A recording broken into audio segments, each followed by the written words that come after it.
अस्सलाम वालेकुम वरहमतुल्लाह। इस लेक्चर में हम देखेंगे कि डायहेड्रल ग्रुप्स क्या होते हैं, हम उनको कैसे डिफ़ाइन करते हैं। तो सबसे पहले हम डायहेड्रल ग्रुप को डिफ़ाइन कर लेते हैं, फिर इसके एक्सटेंसिव एग्जांपल को देखेंगे।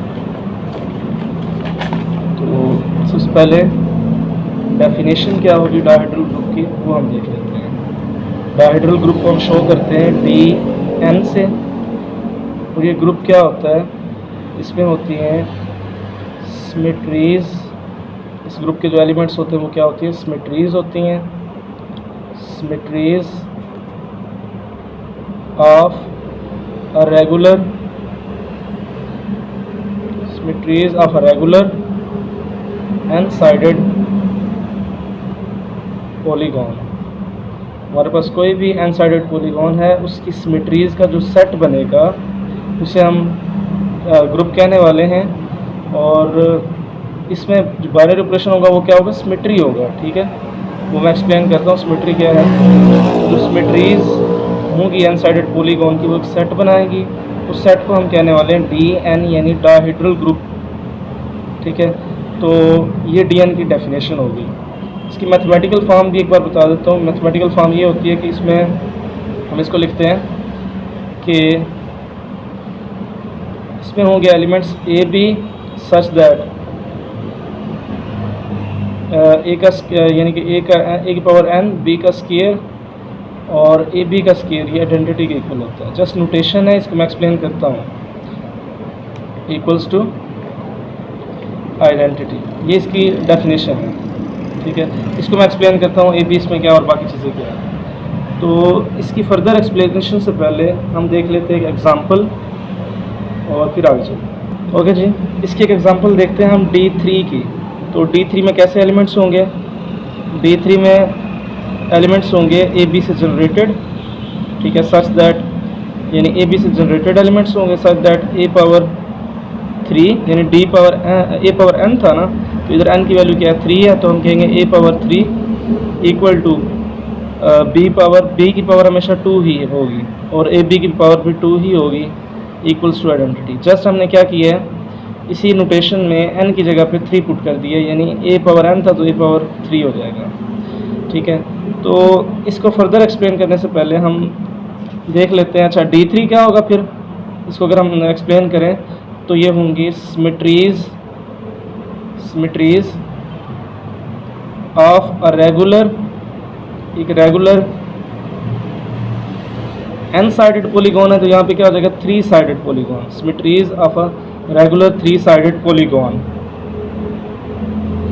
अब 3 साइडेड पॉलीगॉन क्या होती है असल में, 3 साइडेड पॉलीगॉन यानी 3 साइडें हों और रेगुलर हों, यानी तीनों साइडें इक्वल हों। तो ये कौन सी शेप बनती है, ट्रायंगल बनती है। और ट्रायंगल में ख़ास तौर पे एग्जांपल बनती है इक्विलेटरल ट्रायंगल की। तो हम देखेंगे कि इक्विलेटरल ट्रायंगल में कौन सी सिमेट्रीज बनती हैं। उन सिमेट्रीज का हम सेट बनाएंगे तो हम उसको क्या कह देंगे, D3 कह देंगे। क्लियर है, ओके जी। अब हम ये देख लेते हैं जी, ये मैंने एक स्केच बनाया है इक्विलेटरल ट्रायंगल का, और ये मेरे पास एक इक्विलेटरल ट्रायंगल है, ट्रायंगल ABC। अब इसमें सिमेट्रीज कैसे बन सकती हैं। सिमेट्रीज का अगर सिंपल कंसेप्ट लेना, जैसे मेरे पास, तो हम अभी देखते हैं कि सिमेट्रीज क्या होती हैं एक इक्विलेटरल ट्रायंगल की। देखिए ये मेरे पास एक ट्रायंगल थी ABC, इसको मैं आइडेंटिटी का नाम दे देता हूँ फ़िलहाल। ठीक है, ये आइडेंटिटी है मेरे पास ABC, यानी कि जो ट्रायंगल ओरिजिनल फॉर्म में थी ये ABC है। अब अगर मैं इसको 120 के एंगल पे रोटेट करवाऊँ, देखें ये ट्रायंगल इधर फिट हो रही थी। अब मैंने शेप यानी कि कोई एक्शन ऐसा परफॉर्म करना है कि दोबारा ये इसी में इक्विलेटरल ट्रायंगल में फिट हो जाए। अगर मैं इसको इसी ट्रायंगल को इधर रख के 90 पे रोटेट करता, 90 पे रोटेट करने का मकसद ये था कि अब ये शेप कैसे हो जाती, इस तरह हो जाती। तो देखिए 90 पे रोटेट होने के बाद क्या ये इसमें फिट हो रही है, किस तरीके से नहीं हो रही, तो मतलब ये इसकी सिमेट्री नहीं बनेगी, यानी कि 90 की रोटेशन इस इक्विलेटरल ट्रायंगल की सिमेट्री नहीं बनेगी। लेकिन दोबारा आए, अगर इस ट्रायंगल को मैं 120 पे रोटेट करूँ, 120 के एंगल पे, तो ये रोटेट होके कुछ ऐसे बन जाएगी। ठीक है, अब दोबारा देखें, अगर मैं इसको दोबारा फिट करना चाहूँ तो ये फिट होगी। इसका मतलब एक हमें सिमेट्री मिल गई है इक्विलेटरल ट्रायंगल की। जिसमें बी ऊपर है, सी इधर है और हमारा ए वर्टेक्स, मैंने वर्टेक्सेस के नाम दिए हुए हैं। ए वर्टेक्स कहाँ पे है? इस साइड पे है। तो इस डाटा को हम लिख लेते हैं। ये हमारी पहली सिमेट्री थी। देखें, अभी हमने पहले बनाई थी, हमारे पास जो पहली सिमेट्री थी वो कौन सी थी? आइडेंटिटी थी, यानी कि इधर ए था और इस साइड पे बी था, ये सी था, ये हमारी आइडेंटिटी थी।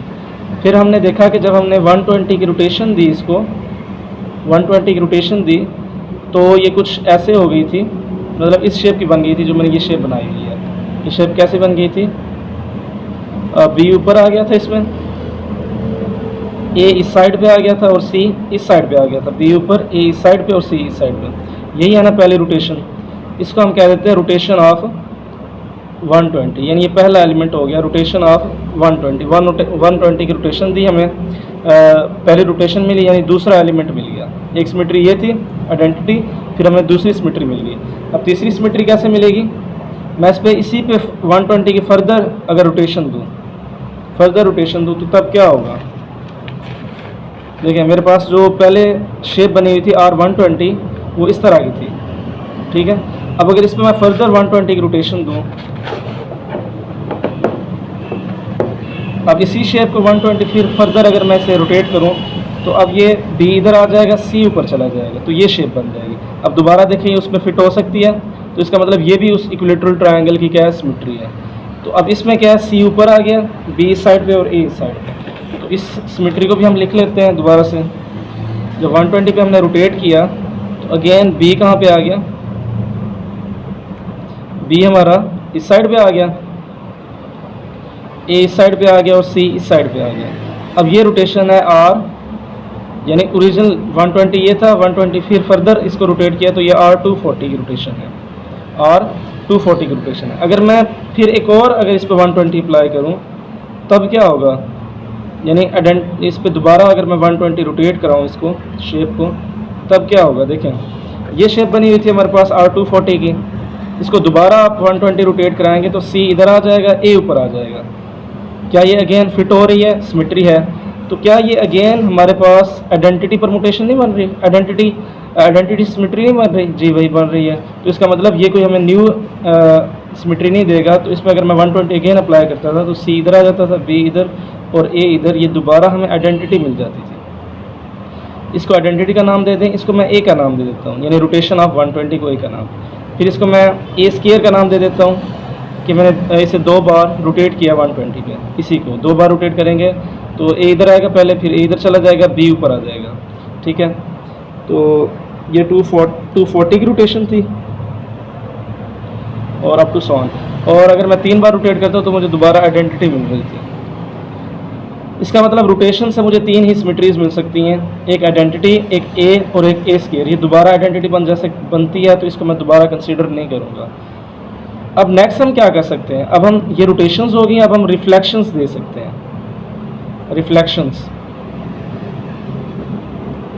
रिफ्लेक्शंस कैसे? फॉर एग्जांपल मेरे पास ये ट्रायंगल है, अगर इसको मैं इस एक्सिस पे, y एक्सिस पे इसको रिफ्लेक्ट कर दूं, रिफ्लेक्ट करने का मतलब ये है कि ये वर्टेक्स इधर चला जाएगा और ये वाला वर्टेक्स इस साइड पे आ जाएगा। तो देखें कैसी शेप बनेगी, ये इस तरह से शेप बन गई है, ठीक है, इस तरह से शेप बनी है। अब ये देखें वर्टेक्स अब दोबारा फिट हो रही है ना, उसमें फिट हो रही है, मतलब कहने का ये था कि ये वाला वर्टेक्स इधर आ गया और B उधर चला गया, दोबारा फिट हो गई है। देखें मैं इस एक्सिस पे इसको क्या कराऊंगा? रिफ्लेक्ट कराऊंगा, तो ये C वाला जो पोर्शन है ये इस साइड पे आ जाएगा और B वाला इधर आ जाएगा। तो ये न्यू शेप क्या बनेगी? C हमारा इस साइड पे है, ये ध्यान में रखना है कि इस साइड पे हमारा C था। तो जब हमने रिफ्लेक्शन दी इसी को इस एक्सिस पे, तो C हमारा इस तरफ आ गया था और A ऊपर ही रहेगा और B इस तरफ आ गया था। तो पहली रिफ्लेक्शन हमें क्या मिली? हमें पहली रिफ्लेक्शन मिली कि C इधर आ जाएगा इसका और B इधर आ जाएगा, A एज इट इज ऊपर रहेगा। इसको हम नाम दे देते हैं B का। B क्या है? B को मैं डिफाइन कर देता हूँ, रिफ्लेक्शन अबाउट y एक्सिस। ये जो वर्टिकल एक्सिस होगी इस पर रिफ्लेक्शन, ये हमारा B आ गया। अब अगर हम B स्क्वायर करें, यानी दोबारा इसको अगर मैं y एक्सिस पे रिफ्लेक्ट कराऊँ तो B अगेन इधर आ जाएगा, C इधर आ जाएगा, फिर हमें आइडेंटिटी मिल जाएगी। इसका मतलब हमने फिर आइडेंटिटी कंसीडर नहीं करना। तो 3 हमें सिमेट्रीज वो मिल चुकी थी, ये चौथी सिमेट्री है। इसके बाद नेक्स्ट सिमेट्री हमें क्या मिलेगी। अब मैंने कि हमने फाइंड करना है ए बी, तो जो एक्शन होता है ना असल में इस तरफ से होता है, तो आपने बी पे ए अप्लाई करना है। बी की डेफिनेशन क्या थी, ये बी था, इस पे ए अप्लाई करें। ए क्या था, 120 की रोटेशन, तो इस पे 120 रोटेट कराएंगे तो सी ऊपर आ जाएगा, ए नीचे आ जाएगा, बी इधर आ जाएगा। तो इसको थोड़ा सा बेहतर कर लें ऐसा, ये ए बी है, यानी हमने बी पे ए अप्लाई करना है। तो बी की डेफिनेशन ये थी, अब इस पे ए अप्लाई करना है, मतलब 120 रोटेट कराना है। तो सी जो इधर था वो इधर आ जाएगा, और जो बी था वो इधर आ जाएगा, ए यहाँ पे आ जाएगा। तो ये है ए बी असल में। ठीक है, क्लियर है। तो नेक्स्ट ये सिमेट्री हो गई। एक और सिमेट्री क्या बन सकती है, अब मैंने पहले आइडेंटिटी पे यानी कि जो मतलब बी था उस पर क्या अप्लाई किया, ए अप्लाई किया है। अब नेक्स्ट मैं बी पे ए स्क्वायर अप्लाई करता हूँ, बी पे ए स्क्वायर अप्लाई करता हूँ। तो बी पे ए स्क्वायर का अप्लाई करने का मकसद है कि हमारे पास सिमेट्री कौन सी बनेगी, ए स्क्वायर बी, यानी बी पे हम अप्लाई करने जा रहे हैं ए स्क्वायर। बी की डेफिनेशन ये है, ए स्क्वायर की डेफिनेशन है 240 रोटेट करना है, 240 रोटेट करना है। इसको अगर मैं 240 रोटेट करूँ तो बी इस साइड पे आ जाएगा ऊपर, और बी ऊपर आ जाएगा, उसके बाद सी इधर आ जाएगा और ए इधर आ जाएगा। यानी बी पे हमने 240 की रोटेशन लगाई है, तो हमें एलिमेंट कौन सा मिला है, ए स्क्वायर बी। इसके अलावा कोई सिमेट्री आपको नहीं मिलेगी। हाँ, आप ये सोच सकते हैं कि जैसे मैंने ये सिमेट्रीज बनाई थी, आप ये सोच सकते हैं कि ये मेरे पास अगर ट्राइंगल जो है, ये देखिए दोबारा से मैं अगर आइडेंटिटी पे रखूँ, इसको ए बी सी पे रखूँ, ठीक है, ये मेरे पास ए बी सी ट्राइंगल है। इस पे मैंने क्या किया था, वर्टिकल फ्लिप किया था। अगर मैं इस एक्सिस पे फ्लिप करूं, ठीक है, इस एक्सिस पे फ्लिप करूं तो तब भी हमारे पास एक सिमेट्री ही बनती है। जैसे इस पे अगर फ्लिप करता हूं तो बी ऊपर चला जाएगा, ए नीचे आ जाएगा, सी एज इट इज़ इधर रहेगा, सी एज इट इज़ इधर रहेगा, बी ऊपर चला जाएगा, ए इधर आ जाएगा। ये कौन सी सिमेट्री बन जाएगी, सी एज इट इज़ इधर रहेगा, बी ऊपर चला जाएगा और ए इधर रहेगा। इसका मतलब ये जो मैंने इस एक्सिस पे इसको फ्लिप किया है, ये असल में ए स्क्वायर बी है, तो ये कोई और सिमेट्री नहीं बना के देगा। हाँ, मैं इस पर भी फ्लिप कर सकता हूँ, तो उस पर सी ऊपर चला जाएगा, ए नीचे आ जाएगा, तो सी ऊपर और ए नीचे, ये वाली सिमेट्री बन जाएगी ए बी। तो इसका मतलब और कोई सिमेट्री नहीं बन सकती। तो सिमेट्रीज क्या थी इक्विलेटरल ट्रायंगल की, सबसे पहले दोबारा देखें कि मेरे पास ए बी सी ट्रायंगल है। एक मैंने क्या किया था, इसको मैंने 120 पर रोटेट कराया था, 120 पर रोटेट कराया था, तो मेरे पास जो सिमेट्री मिली थी वो बी सी ए वाली मिली थी, तो ये दोबारा इसमें फिट हो गई थी। फिर मैंने क्या किया, इसी 120 पे अगेन 120 अगेन अप्लाई किया, तो मुझे ये दूसरी सिमेट्री मिल गई इसकी ट्रायंगल की, अगेन उस पर फिट हो रहा था। अच्छा, तीसरी दो हो गई थी, तीसरी जब अप्लाई करता था तो मुझे आइडेंटिटी मिलती थी। मैंने फिर क्या किया, उसी आइडेंटिटी पे जो हमारी ओरिजिनल आइडेंटिटी थी उस पर मैंने वर्टिकल फ्लिप लगाया, यानी वर्टिकल एक्सिस पे इस तरह फ्लिप किया, तो सी इधर आ जाएगा, बी इधर आ जाएगा। देखें ये इस तरह कुछ हो जाएगी, और ये अगेन इस पर फिट हो रही थी। फिर मैंने क्या किया कि मैंने ए बी फाइंड किया, मतलब जो बी की डेफिनेशन थी, बी क्या था, सी साइड पे बी साइड पे, उस पर ए अप्लाई किया था। ठीक है, तो उसको मैं इस तरह भी कह सकता हूँ कि मैंने वर्टिकल फ्लिप किया है। अब मैं ये कह सकता हूँ कि सी पे अगर फ्लिप करूँ तो ये कुछ इस तरह हो जाएगी, ये भी अगेन इस पर फिट हो जाएगी, ये भी अगेन सिमेट्री है। और अगर मैं इस एक्सिस पे भी फ्लिप करूँ तो ये इस तरह हो जाएगी, ये भी एक सिमेट्री थी। ये सारी सिमेट्रीज हम उधर लिख चुके हैं। तो ये थी symmetries of a regular equilateral triangle.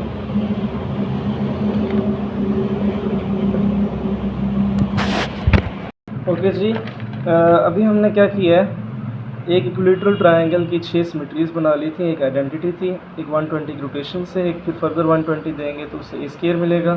B क्या था, वर्टिकल एक्सिस पे फ्लिप था, और ए बी क्या था, जो फ्लिप किया हुआ है बी, उस पर हमने ए अप्लाई किया, यानी कि ए की डेफिनेशन थी कि हमने 120 रोटेट करना है, बी को हमने 120 रोटेट करवाया, तो सी ऊपर आ गया था, इधर आ गया था, ये शेप बनी थी। ए बी की ए स्क्वायर, बी का मतलब है कि बी पे हमने ए स्क्वायर अप्लाई करना है, मतलब बी पे हमने 240 की रोटेशन देनी है, तो हमें ये 6 सिमेट्रीज मिल गई थी। तो अभी हमने कहा था कि डी एन को हम डिफ़ाइन करते हैं कि डी एन इक्वल होता है, इसमें होते हैं जी रोटेशंस और रिफ्लेक्शंस होंगी। आर को मैं कह रहा था रोटेशंस, बी को रिफ्लेक्शंस। तो इसमें ए बी से ये जनरेटेड होगा सच दैट हमने कहा था कि ए की पावर एन, बी का स्क्वायर और ए बी का स्क्वायर, इसको हम कह रहे थे कि ये आइडेंटिटी के इक्वल होता है। तो मैं अब आपको इसके एलिमेंट्स बना के दिखाता हूँ और इस ग्रुप को थोड़ा सा स्टडी करते हैं कि किस तरह का है। ओके, अब अगर मैं D3 लिखता हूँ तो इसमें एलिमेंट होंगे ए बी सच दैट ए की पावर 3 बी का स्केयर और ए बी का स्केयर किसके इक्वल हो जाएगा हमारे पास, आइडेंटिटी के। ये इसकी डेफिनेशन होगी। तो इसमें एलिमेंट्स में बना लेता हूँ D3 में अभी हमने एलिमेंट्स बनाए भी हैं शेप के ज़रिए। एक हमें मिला था, आइडेंटिटी तो मिला ही था, अब हमें एक ए मिला था, एक हमें ए मिला था, और ए के बाद हमने ए स्केयर भी बना के देखा था। देखें ये हमारे पास ए था, ये हमारे पास ए स्केयर था, और फिर उसके बाद ये जो वर्टिकल फ्लिप था ये बी था, वो बी लिख लेते हैं, और फिर हमारे पास ए बी था, और फिर नेक्स्ट हमारे पास क्या था, ए स्केयर बी था। ये इसमें 6 एलिमेंट्स हैं। इसका मतलब डी टू एन का ऑर्डर कितना होता है, डी एन का ऑर्डर कितना होता है, 2n होता है। मतलब अगर एन की वैल्यू 3 है तो ऑर्डर कितना होगा, 6। इसके लिए 6 एलिमेंट्स होंगे। तो 6 एलिमेंट्स थे हमारे पास जो मैंने इधर इक्विलेटरल ट्राइंगल्स की सिमेट्रीज बनाई थी। ये 6 एलिमेंट्स थे। ओके, ये 6 एलिमेंट्स मैंने बना लिया। आप देखें डेफिनेशन पे उतर रही है बात के नहीं। इसमें ए बी होंगे यानी रोटेशंस और रिफ्लेक्शंस होंगे। पहला एलिमेंट आइडेंटिटी, पहली रोटेशन ए, फिर नेक्स्ट ए स्केयर। अब ए की क्यूब हमें क्या देगा, आइडेंटिटी देगा। मैंने ये कहा था कि जैसे ये हमने ए अप्लाई किया, फिर ए स्केयर अप्लाई किया, अगर ए स्केयर पर मैं दोबारा ए अप्लाई करूँ, ठीक है, तो मुझे दोबारा क्या मिल जाती थी, आइडेंटिटी मिल जाती थी। तो इसका मतलब ए क्यूब आइडेंटिटी हो जाएगा। आइडेंटिटी हमने एक बार लिखा हुआ, लिखने की ज़रूरत नहीं है। नेक्स्ट हमारे पास बी था, ठीक है, बी क्या था, वर्टिकल फ्लिप था, ठीक है। ये हमारे पास आइडेंटिटी थी ओरिजिनली, इसको हमने वर्टिकल फ्लिप दिया था इस एक्सेस पे, तो सी इधर आ गया था, बी इस साइड पे आ गया था, तो ये हमारे पास बन गया था ए सी बी।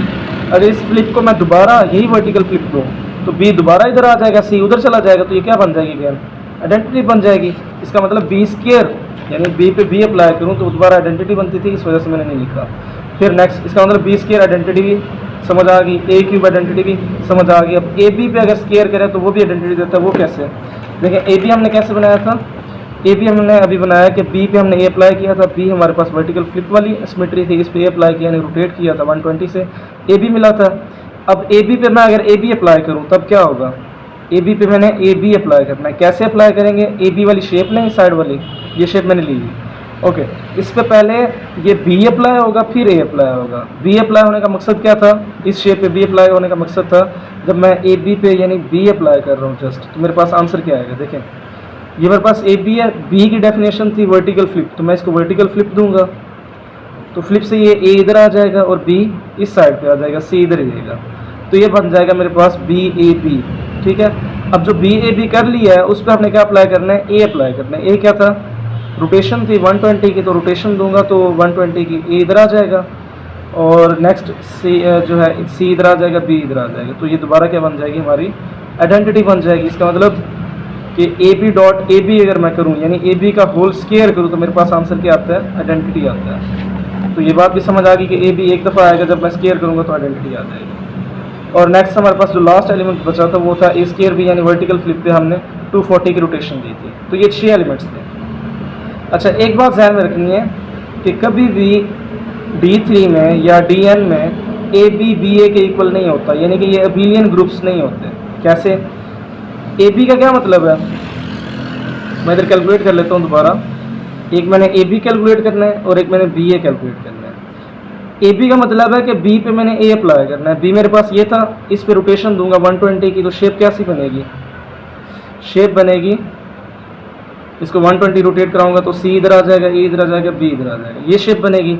और बी ए का आंसर क्या आएगा, यानी ए पे मैं बी अप्लाई करूँगा, ए था ये, इस पे बी अप्लाई करूँगा यानी वर्टिकल फ्लिप दूंगा ए पे, ए ये था, इस पे वर्टिकल फ्लिप दूंगा तो ए इधर आ जाएगा और मेरे पास सी इधर आ जाएगा, बी ऊपर जाएगा। क्या ये दोनों शेप सेम है, ऊपर वर्टेक्स बी आ रहा है, इधर सी आ रहा है, इधर सी आ रहा है, इधर ए आ रहा है, इधर बी है, इधर ए है, यानी ये शेप सेम नहीं आ रही, वर्टिसेस सेम नहीं आ रहे, तो A B does not equal to B A भी प्रूव होगा कि ये जो ग्रुप है ये अबेलियन नहीं है। ओके, ये बातें प्रूव हो गई यहाँ तक। हमने अभी क्या किया, एलिमेंट्स इंलिस्ट किए हैं और हमने ये देखा है कि ये ग्रुप जो हम बना रहे हैं सिमेट्रीज का, ये क्या है, अबेलियन नहीं है। इसके बाद अब हम इन सब एलिमेंट्स के ना ऑर्डर लेते हैं। ऑर्डर कैसे फाइंड करने होंगे, एक हम ऑर्डर फाइंड करेंगे थ्रू ज्योमेट्री, एक दफ़ा फाइंड किया करेंगे यानी कि उसकी शेप से फाइंड करेंगे। ये भी आपको पता होना चाहिए कि शेप से कैसे ऑर्डर फाइंड करते हैं हर एक एलिमेंट का, और दूसरा आपको कैलकुलेशंस के थ्रू भी पता होना चाहिए कि वो किस तरह फाइंड करते हैं। ओके, तो सबसे पहले हम आइडेंटिटी का ऑर्डर देखते हैं। आइडेंटिटी का ऑर्डर हमेशा 1 ही होता है, ठीक है, यानी उस पर हमें कोई एक्शन परफॉर्म नहीं करना पड़ता।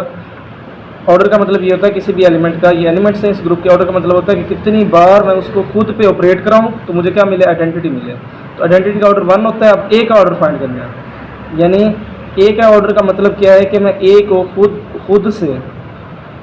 को खुद से कितनी बार ऑपरेट कराऊँ कि मुझे क्या मिल जाए, आइडेंटिटी मिल जाए। कितनी बार कराऊँ, वो जो कितनी बार है ऑपरेट कराने वाला वो क्या होगा, मेरा ऑर्डर होगा। जैसे फॉर एग्जांपल ए की शेप क्या थी, यानी मैं ए का ऑर्डर फाइंड करने जा रहा हूँ तो मेरे पास ए की शेप क्या है, ये देखें ये ए की शेप थी, ये शेप है, मुझे आइडेंटिटी चाहिए। अब ए डॉट ए का आंसर क्या आएगा, इसी पे अगर मैं ए डॉट ए अप्लाई करूँ, यानी मैं अप्लाई करने जा रहा हूँ ए डॉट ए का आंसर क्या आएगा, यानी ए पे मैंने ए अप्लाई करना है, ए की शेप ये है, इस पे 120 अप्लाई करना है। 120 अप्लाई करूँगा तो ए इधर आ जाएगा, ठीक है, ए इधर आ गया। और नेक्स्ट सी ऊपर चला जाएगा, सी ऊपर आ जाएगा, और बी कहाँ पे आ जाएगा, इस साइड पे आ जाएगा। तो ये बनेगी ट्राइंगल, यानी ए डॉट ए का आंसर मेरे पास क्या मिल गया, सी ए बी, ये मिला है। क्या ये आइडेंटिटी मिली है, मुझे आइडेंटिटी मिलनी चाहिए थी, ये तो आइडेंटिटी नहीं है, ठीक है। तो इसका मतलब क्या हुआ कि अभी हमें आइडेंटिटी नहीं मिली 2 बार ऑपरेट करने से। अगर मैं 3 बार ऑपरेट करूँ, ठीक है, 3 बार ऑपरेट करने का मकसद है कि ये क्या बन जाएगा, पहले ये देखिए ये क्या है, इसकी शेप है हमारे पास, इसकी शेप ये बनी है, सी इधर बी इधर, ये वाली शेप ए डॉट ए की शेप ये थी ना, इस पर हमने अप्लाई करना है, यानी ए, इसका मतलब ए पे हमने ये चीज़ अप्लाई करनी है, यानी ये किसके इक्वल था, ए स्क्वायर के। तो ए स्क्वायर डॉट ए ये बन जाएगा ए स्क्वायर डॉट ए, यानी कि ए स्क्वायर डॉट ए, यानी कि ए पे हमने ए स्क्वायर अप्लाई करना है। ए स्क्वायर क्या था, 240 की रोटेशन, ए पे अप्लाई करना है, ए को मैंने 240 रोटेट करना है। तो ये ए पहले इधर आएगा 120 से, फिर इधर आ जाएगा, यानी इस शेप को मैंने, जैसे इस शेप को बना लेता हूँ, मैं दिखा देता हूँ आपको कि मेरे पास ये शेप थी कुछ इस तरह की, ठीक है। ये मेरे पास क्या था, ए की शेप थी, 2 बार मैं कर चुका हूँ, उससे मुझे आइडेंटिटी नहीं मिली थी। ए की शेप है, इस पर क्या अप्लाई करना है, ए स्क्वायर अप्लाई करना है। ए स्क्वायर क्या है, 240 की रोटेशन है, इस पर मैं 240 रोटेट करवाता हूँ इसको। पहले 120 करवाऊँगा तो ए इस साइड पे आ जाएगा, बी इस साइड पे और सी ऊपर, फिर 120 कराऊंगा तो ए अब ऊपर आ जाएगा, बी इधर, सी इधर। क्या ये आइडेंटिटी मिल चुकी है मुझे, जी आइडेंटिटी मिल रही है। इसका मतलब ए स्क्वायर डॉट ए आइडेंटिटी है, तो मतलब इसका ऑर्डर, ए का ऑर्डर क्या हो जाएगा, 3 हो जाएगा। ए का ऑर्डर क्या हो जाएगा, 3 हो जाएगा। नेक्स्ट इसका भी ऑर्डर आ गया। ए स्क्वायर का ऑर्डर क्या आएगा, यानी ए स्क्वायर को मैं कितनी बार खुद से ऑपरेट कराऊँ मुझे आइडेंटिटी मिले। ए स्क्वायर का ऑर्डर क्या होगा, देखिए ए स्क्वायर क्या थी हमारे पास डेफिनेशन ए स्क्वायर की, ए स्क्वायर इसके इक्वल है। मैं इस शेप को अगर देखूँ तो ये इस तरह है कुछ, सी ऊपर है, बी इधर है और ए इधर है, ठीक है। तो ये शेप है, इस पर मैंने अप्लाई करनी है चीज़ें, वो कैसे अप्लाई करूँगा, देखिए मैं पहले ए स्क्वायर को ए स्क्वायर करता हूँ, यानी ए स्क्वायर पे मैंने 240 रोटेशन अप्लाई करनी है। इस पर 240 रोटेशन अप्लाई करता हूँ तो पहले बी इधर आएगा 120 से, फिर ये इधर आएगा 240 से। तो क्या मुझे आइडेंटिटी मिली है, नहीं। इसका मतलब ये आइडेंटिटी मुझे नहीं मिली, does not equal to identity, इस पर आइडेंटिटी नहीं मिली। 3 बार करता हूँ, A square dot A square dot A square. अब A square dot A square का आंसर कैसे मिल गया था हमें, ऐसे मिला था। अगर आप इसको देखें तो ये शेप कैसी है, बी ऊपर है, सी इधर है, ए इधर है, बी ऊपर है, सी इधर है, ए इधर है। तो ये क्या है, 120 की रोटेशन है। इसका मतलब ए पावर 4 क्या किसके इक्वल था, रोटेशन थी 120 की, ठीक है। अब ए स्क्वायर पे मैं ये अप्लाई करूँगा, इसका आंसर 120 की रोटेशन, यानी ए स्क्वायर मेरे पास था 240 की रोटेशन ऑलरेडी, ठीक है। अब इस पे अप्लाई करूँगा 120 की रोटेशन, तो 240 की रोटेशन बनेगी। इस शेप को दोबारा देख लेते हैं, ये सी हमारे पास 240 की रोटेशन थी, इस पे मैं अप्लाई करूँगा, इसका आंसर आया था 120 की रोटेशन। इस पे अप्लाई करूँगा 120 की रोटेशन, तो 120 की रोटेशन से ये ए ऊपर आ जाएगा, सी इधर और बी इधर। तो इसका मतलब ए स्क्वायर का ऑर्डर क्या आ जाएगा, 3 आ जाएगा, क्योंकि 3 बार ए स्क्वायर को ऑपरेट करने से मुझे क्या मिला, आइडेंटिटी मिला। ए स्क्वायर का ऑर्डर क्या आ गया, 3। ओके नेक्स्ट इसका भी ऑर्डर 3 आ गया, इसका 1 आ गया, 3 आ गया, 3 आ गया। बी का ऑर्डर क्या होगा, बी को मैं अभी थोड़ी देर पहले बता चुका हूँ, एक बार वर्टिकल फ्लिप करेंगे तो इधर आ जाएगा, फिर दोबारा करेंगे तो आइडेंटिटी बन जाएगी। तो बी का ऑर्डर क्या है, 2 टाइम हमें देना पड़ता है। अब जितने भी ये रिफ्लेक्शंस होती हैं सब का ऑर्डर क्या होता है, 2 होता है। इधर से भी अगर देखें तो बी स्क्वायर करने से आइडेंटिटी मिल रहा है, तो बी का ऑर्डर क्या हुआ, 3 यानी 2, और ए का 3 टाइम करने से आइडेंटिटी मिलती, तो ए का ऑर्डर क्या हुआ, 3। नेक्स्ट मेरे पास है कि ए बी का ऑर्डर क्या होगा, यानी ए बी को खुद से कितनी बार ऑपरेट कराएं कि मुझे क्या मिले, आइडेंटिटी मिले। देखें मेरे पास है A B dot A B. A B dot A B का क्या मतलब था, ओके जी, हमारा जो लास्ट पर्पस रह गया था ए स्क्वायर बी का ऑर्डर, तो ए स्क्वायर बी को ए स्क्वायर बी से कितनी बार ऑपरेट करा आइडेंटिटी है। ए स्क्वायर बी की डेफिनेशन ये थी, इस पर पहले बी अप्लाई होगा फिर ए स्क्वायर बी अप्लाई हुआ तो ये शेप बनी थी। अब ए स्क्वायर अप्लाई हुआ यानी 240 की रोटेशन होगी। 240 की रोटेशन का मतलब क्या है कि ए पहले इधर आएगा फिर इधर चला जाएगा और इसी तरह सी इधर आ जाएगा बी इधर आ जाएगा। तो ये आइडेंटिटी हमें दोबारा मिल जाएगी, हमने पहले आइडेंटिटी बनाई थी ए बी सी। इससे ये हमें पता चला कि ए स्क्वायर बी का ऑर्डर क्या है 2 है। ठीक है, तो इसमें 2 ऑर्डर के कितने एलिमेंट्स हैं, 2 एलिमेंट्स हैं ए बी और ए स्क्वायर बी, और इस तरह बी भी है। 3 एलिमेंट्स हैं 2 ऑर्डर के। ठीक है, इसका भी ऑर्डर 2 था। 3 एलिमेंट्स हैं 2 ऑर्डर के, 2 एलिमेंट्स हैं 3 ऑर्डर के और 1 एलिमेंट है 1 ऑर्डर का। तो ये चीज़ें एक्सप्लेन हो गई यहाँ तक कि इसका ऑर्डर कैसे फाइंड करते हैं। अब जो लास्ट टास्क है हमारा वो ये है कि इसका कैलस टेबल कैसे बनाएंगे। तो इन सब को मैं अगेन रीशेप कर लेता हूँ चीज़ों को। देखें, सबसे पहली बात कि इन ट्रायंगल्स को मैं अगेन बना लेता हूँ एक बार।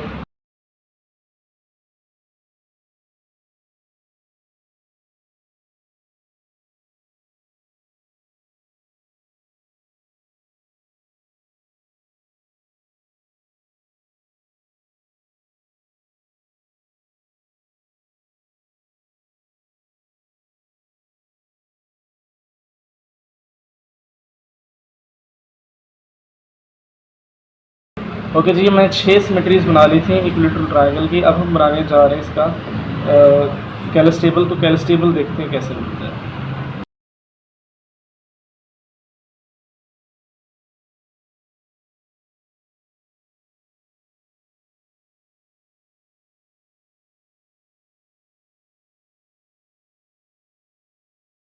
अब मैंने क्या करना है, इनके कैलस टेबल बनाना है। एक तो तरीका ये है कि आप ज्योमेट्री के लिए उनको सोचते जाओ कि इनके आंसर्स क्या निकलते हैं। ठीक है, तो मैं ज्योमेट्री के लिए ही इधर एक्सप्लेन करूँगा। हम न्यूमेरिकल मेथड पे भी नहीं जाएंगे, जिसका न्यूमेरिकल मेथड है वो हम जब नॉर्मलाइजर काउंट करेंगे तब मैं उधर पढ़ा दूँगा आप लोगों को। सबसे पहले देखिए, आइडेंटिटी अप्लाई होगी सब पे तो ये एलिमेंट सेम रहेंगे। आइडेंटिटी से कोई फ़र्क नहीं होता। और इस तरह से भी अगर आइडेंटिटी ऑपरेट होगी तो ये एलिमेंट सेम रहेंगे। ठीक है, अब ए पे ए अप्लाई होगा। ए पे ए अप्लाई हुआ था, हमें क्या आंसर मिला था, ए स्क्वायर। ए पे ए स्क्वायर यानी ए डॉट ए स्क्वायर करूँ तो ये बनता था ए स्क्वायर पे ए अप्लाई होना। ए स्क्वायर ये है, इस पे 120 की रोटेशन दूंगा तो दोबारा आइडेंटिटी बन जाती है। ये ए और ए स्क्वायर क्या बनाते थे, आइडेंटिटी बनाते थे। नेक्स्ट, ए को बी पे करूँगा तो बन जाएगा ए बी, और ए को ए बी पे करूँगा तब क्या बनेगा, यानी ए को ए बी पे ऑपरेट करना है। ए बी की वैल्यू कौन सी है, ये है, इस पे ए अप्लाई करना है वापस। तो आंसर क्या आएगा, ए अप्लाई करने का क्या मतलब है कि 120 रोटेट करवाना है। ए इधर आ जाएगा, बी ऊपर चला जाएगा। तो ए इधर हो बी इधर हो, ये कौन सी शेप है, ये वाली है। तो ए इंटू ए बी किसके इक्वल हो जाएगा, ए स्क्वायर बी का। अब next, A dot A square B find करना है। तो A dot A square B का मतलब है ए स्क्वायर बी पे ए अप्लाई करना है। ए स्क्वायर बी ये था, इस पे 120 अप्लाई करना है। 120 अप्लाई करने का मकसद क्या है कि जब 120 अप्लाई करेंगे तो ए ऊपर आ जाएगा, बी इधर आ जाएगा। हाँ, ए ऊपर बी इधर और सी इधर, ये कौन सी शेप बन जाएगी। देखिए 120 रोटेट करवाएंगे तो ए उधर आ जाएगा ऊपर और बी इधर आ जाएगा और सी इधर आ जाएगी। ये शेप कौन सी बनेगी, ये वाली शेप बनेगी ये। तो इसका मतलब जब हम A dot A square B करते हैं तो हमारे पास क्या मिलता है, बी मिलता है। क्लियर है। ओके, नेक्स्ट, ए स्क्वायर ए का आंसर क्या मिलेगा, तो पहले हम डिस्कस कर चुके हैं, आइडेंटिटी मिलेगा। ठीक है, क्योंकि जब ए पे ए स्क्वायर अप्लाई करेंगे, ए ये है, इस पर 240 रोटेट करना है। 240 रोटेट करेंगे तो बी इधर आ जाएगा, सी इधर पहुंच जाएगा और ए ऊपर आ जाएगा, आइडेंटिटी मिल जाएगी। अब ए स्क्वायर फाइंड करना है तो हम पहले भी फाइंड कर चुके हैं, ये ए के इक्वल होता है। ए स्क्वायर बी फाइंड करना है तो A square B definitely A square B ही है। Next, A square A B find करना है, ए स्क्वायर। ओके, जब हम फाइंड करने चाह रहे थे ए स्क्वायर ए बी, तो ए स्क्वायर ए बी का मतलब है कि ए बी पे हमने ए स्क्वायर अप्लाई करना है। ए बी की डेफिनेशन थी ये वाली, इस पे 240 को रोटेट करना है तो हमें शेप कौन सी मिलेगी, ए ऊपर आ जाएगा, सी इधर आ जाएगा और बी इस साइड पे आ जाएगा। तो ये कौन सी शेप बन जाएगी हमारे पास, ये वाली शेप बन जाएगी। ठीक है, तो ये बन जाएगा ए स्क्वायर ए बी किसके इक्वल आ जाएगा, बी के। नेक्स्ट है, ए स्क्वायर को ए स्क्वायर बी से करना है। ए स्क्वायर को ए स्क्वायर बी से करना है तब आंसर क्या आएगा, यानी ए स्क्वायर बी वाली शेप पे हमने 240 अप्लाई करना है। 240 अप्लाई करने से सी ऊपर आ जाएगा, बी इधर आ जाएगा, सी ऊपर बी इधर, ये कौन सी शेप बनेगी, सी ऊपर बी इधर, ये ए बी के इक्वल आ जाएगा। क्लियर है? तो ये हो गया इसका आंसर। अब बी ए का आंसर क्या आएगा, B A does not equal to B, हमने ये पढ़ा हुआ। बी ए का आंसर आएगा, ए पे हमने बी अप्लाई करना है। ए की डेफिनेशन ये थी, इस पे बी अप्लाई करना मतलब वर्टिकल फ्लिप देना है, ए इधर आ जाएगा, सी इधर आ जाएगा। ठीक है, तो ये शेप बनेगी बी ए सी। बी ए सी शेप कौन सी है, बी ए सी, ये स्क्वायर बी के इक्वल है, तो ये ए स्क्वायर बी आंसर आ जाएगा इसका। अब बी ए स्क्वायर फाइंड करना है, यानी ए स्क्वायर पे बी अप्लाई करना है। ए स्क्वायर मेरे पास डेफिनेशन, ए स्क्वायर की डेफिनेशन क्या थी, बी ए स्क्वायर कैसे फाइंड होगा, हमने फाइंड करना है अभी बी ए स्क्वायर, यानी ए स्क्वायर पे हमने अप्लाई करना है बी। तो कैसे अप्लाई होगा, ए स्क्वायर की डेफिनेशन थी ये, इस पर बी वर्टिकल फ्लिप देना है, बी इधर ए इधर, ये कौन सी शेप बन जाएगी, ये वाली शेप बन जाएगी, ए बी वाली। बी ए स्क्वायर किसके इक्वल हो जाएगा, ए बी के। नेक्स्ट बी स्क्वायर किसके इक्वल होगा, बी डॉट बी, ये आइडेंटिटी बना देगा। अब बी ए बी किसके इक्वल होगा, बी ए बी का मतलब क्या है कि ए बी पे हमने, बी ए बी का मतलब क्या है कि ए बी पे हमने बी अप्लाई करना है। ए बी की शेप ये थी, इस पे बी अप्लाई करना है, बी मतलब फ्लिप देना है, ए इधर बी इधर, तो ये शेप कौन सी बन जाएगी, ए स्क्वायर बी शेप बन जाएगी। नेक्स्ट है कि बी ए स्क्वायर बी फाइंड करना है, बी ए स्क्वायर बी, यानी ए स्क्वायर बी वाली शेप पे बी अप्लाई करना है। ए स्क्वायर बी की शेप ये थी, इस पर बी अप्लाई करेंगे, फ्लिप देंगे, सी इधर आ जाएगा, ए इधर आ जाएगा, तो ये कौन सी शेप बन जाएगी, ये दोबारा ये वाली बन जाएगी। तो ये हो गया। इसी तरह अगर नेक्स्ट हम इसको कंप्लीट करें तो ए बी और ए स्क्वायर, इसका आंसर क्या आएगा, ए बी और ए का आंसर क्या आएगा, यानी हम फाइंड करना चाहते हैं ए बी और ए का आंसर। यानी ए पे हमने ए बी अप्लाई करना है, पहले बी अप्लाई करेंगे फिर ए अप्लाई करेंगे। देखें ए की शेप ये थी, पहले बी अप्लाई करें, फ्लिप दें, तो ये ए इधर सी इधर, तो ये शेप कौन सी बन जाएगी, यानी हमारे पास क्या आ गया, ए इधर आ गया, सी इधर आ गया, तो ये शेप बन जाएगी ए स्क्वायर बी वाली। यानी ए पे जब हमने बी अप्लाई किया तो ये शेप आ गई ए स्क्वायर बी। अब नेक्स्ट क्या करना है, इसी शेप पे हमने क्या अप्लाई करना है, दोबारा ए अप्लाई करना है। ए क्या रोटेशन है 120 की, तो सी इधर आ जाएगा, ए ऊपर चला जाएगा, बी इधर, तो ये दोबारा हमें क्या मिल जाएगा, सी इधर, ए ऊपर और बी इधर, बी मिल जाएगा। तो इसका आंसर क्या है, बी। नेक्स्ट है A B dot A square, इसका आंसर क्या आएगा। ओके जी, अब हम इस कैलस टेबल कंप्लीट कर रहे थे, तो हमने ए बी पे ए स्क्वायर अप्लाई करना है, ए बी पे ए स्क्वायर, और आंसर देखते हैं। ए बी और ए स्क्वायर का आंसर देखते हैं, यानी मैं इधर इसको लिखूँ ए बी पे, यानी ए बी और ए स्क्वायर पे ए बी अप्लाई करना है। ए स्क्वायर की क्या डेफिनेशन थी, ए स्क्वायर था ये, इस पर पहले बी अप्लाई करें, फ्लिप दें, तो बी इधर आ जाएगा, ए इधर आ जाएगा, तो ये शेप कौन सी बन जाएगी, पहले ये देखें, सी बी ए वाली यानी ए बी बन जाएगी। ए बी पे फिर 120 की रोटेशन देंगे, इसको 120 की रोटेशन देंगे तो बी ऊपर सी इधर, ये कौन सी शेप है, ये ए स्क्वायर बी, तो A B dot A square किसके हो जाएगा, A square B. Okay, next अगर मैं ए बी पे बी अप्लाई करूँ, यानी A B dot B find करूँ, तो कैसे होगा, मतलब बी पे पहले बी अप्लाई करना है, फिर ए अप्लाई करना है। बी पे बी की शेप थी ये वाली, इस पर पहले ए अप्लाई करें, तो ये हो जाएगा ए बी सी, यानी ए बी सी, ये कौन सी शेप बन जाएगी, ये वाली ए बी वाली शेप बन जाएगी। और फिर क्या करना है, हम फाइंड करने जा रहे थे, ए बी पे बी अप्लाई कराने जा रहे थे, यानी बी पे हमने क्या अप्लाई किया, पहले बी पे बी अप्लाई करेंगे, फिर ए अप्लाई करेंगे।